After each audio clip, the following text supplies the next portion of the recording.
site a été créé ici à La Vérune en 1969, après divers développements, que ce soit sur le foncier, sur les bâtiments de l'usine. En 2016, c'est le groupe Lavazza qui a racheté l'usine et la marque Carte Noire. Lavazza, c'est un groupe familial italien et qui a pris comme principe de produire le café des Français en France. On est là depuis 50 ans, donc il y a une expertise, il y a un savoir-faire de la part de tous les salariés de cette usine.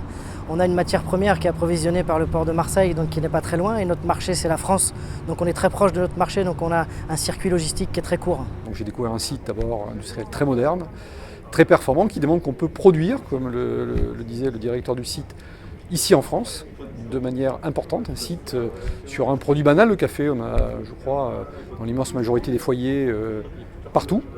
Et on voit finalement un outil de production qui se modernise, qui avance avec des technologies très poussées, des aspects d'innovation, de recherche, et qui a de l'avenir, et notamment dans le recyclage, notamment dans l'aspect durable, mais notamment aussi des recherches sur les goûts nouveaux auxquels il faut s'adapter en permanence, et qui est une entreprise extrêmement créatrice d'emplois et, comme je le disais, très symbolique de notre territoire. Tous les Montpelliérains ou les gens qui habitent dans l'agglomération montpelliéraine ont vu un jour ce paquet de café où on sentit l'odeur du café.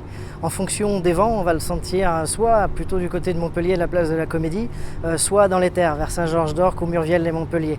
On sait s'il y a des entrées maritimes ou on sait si le ciel va être dégagé grâce au café qu'on sent ou qu'on ne sent pas.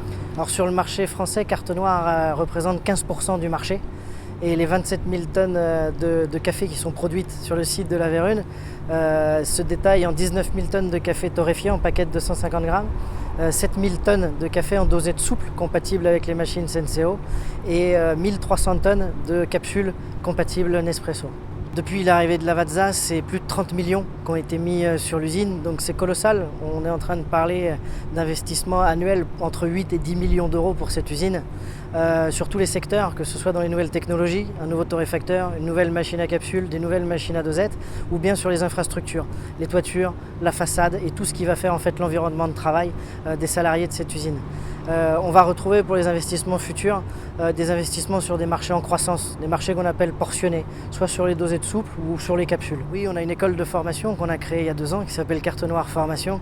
L'idée est réellement pour l'entreprise de maintenir le savoir-faire et de pérenniser le site le plus longtemps possible. On a l'investissement industriel, il faut qu'on ait l'investissement humain sur les salariés pour qu'on puisse maintenir un même niveau de performance sur n'importe quel en fait, employé et opérateur de cette usine.